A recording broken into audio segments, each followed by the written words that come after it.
Bonjour, c'est Evelyne des Entrepreneurs de la Conscience et du groupe Ose le marketing intégral.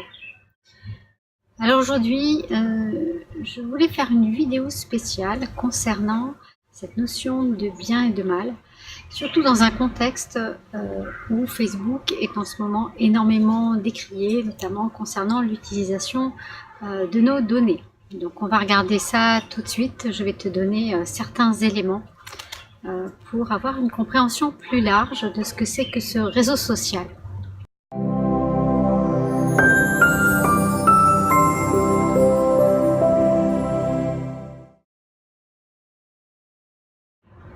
Alors tu as dû voir que depuis quelques mois, Facebook subit des foudres pour plusieurs raisons. Il y a vraiment des choses qui sortent du placard, on va dire.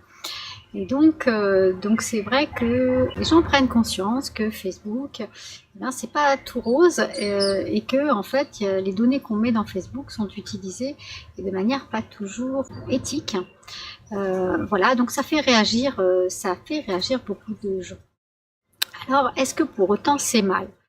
C'est vraiment la question qu'on a tous à se poser, hein. Qu'est-ce que c'est que cette notion de bien et de mal, et comment Facebook a un rôle à jouer pour nous, pour des prises de conscience sur ces notions de bien et de mal. Donc en fait, moi ma vision des choses, je vais donner simplement ma vision des choses, c'est que ces notions de bien et de mal, bon déjà Facebook, ce qu'il est aujourd'hui, hein, pour te dire, c'est quand même simplement le reflet de notre niveau de conscience global sur la planète. Alors Facebook utilise simplement, je dirais, le fait que les gens ne sont pas toujours conscients, ils n'ont pas toujours envie de prendre conscience de la façon dont ils sont manipulés. Et donc Facebook utilise ça et c'est tout à fait normal. Tant que nous n'avons pas élevé notre niveau de conscience, eh bien ça se passe comme ça. Voilà. Alors ça nous permet à nous aussi individuellement peut-être de prendre certaines dispositions et de peut-être intérieurement de commencer un travail par rapport à ça. Donc déjà c'est quelque chose d'énorme, un miroir que nous donne Facebook à ce niveau-là, au niveau global hein, du fonctionnement du monde. Donc c'est vraiment assez intéressant, assez enrichissant. Alors au-delà de ça, ce qu'il y a, c'est que le problème du bien et du mal, c'est que c'est avant tout un problème moral. Donc en fait, chaque civilisation a sa vision du bien et du mal. C'est-à-dire si on regarde la société en France, par exemple, alors on va avoir un certain niveau de morale. Alors ça c'est bien, puis ça c'est mal. Et puis on va aller dans une autre culture. Donc je pense en particulier aux cultures du Moyen-Orient. Alors là, on va avoir d'autres façons de voir les choses. Et puis on va aller au fin fond de l'Amazonie, et là encore, on va avoir encore une nouvelle notion, une nouvelle morale. Alors la notion de bien et de mal, elle est toujours liée, je dirais, à des choses qui sont très inconstantes en fait dans l'être humain, et qui sont liées à ce qu'il est en train de vivre, à son contexte et à sa vision du monde. Alors notre vision du monde, on peut voir hein, dans l'histoire humaine, notre vision du monde, plus on évolue, plus l'histoire évolue et plus la vision du monde, elle s'élargit.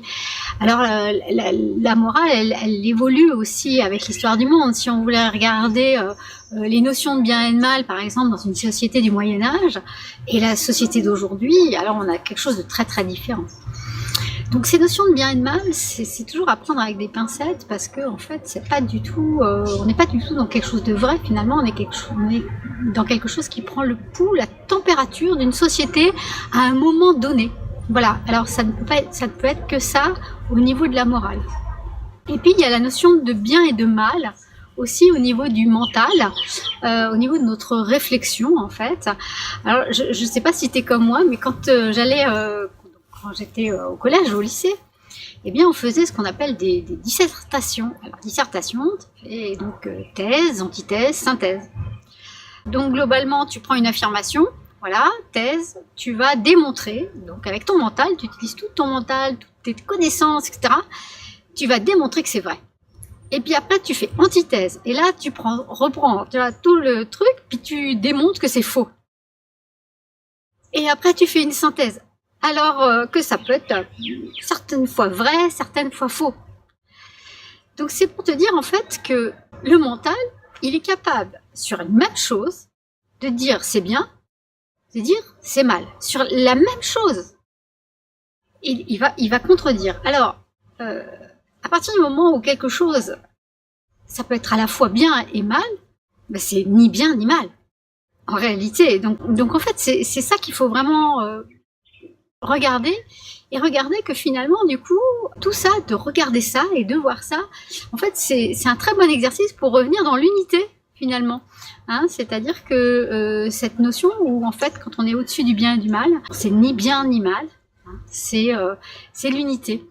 Voilà, alors c'était un peu la réflexion du jour où je voulais t'amener de peut-être réfléchir que finalement, mais Facebook, il y a ni bien ni mal, c'est simplement un outil qui est mis à notre disposition.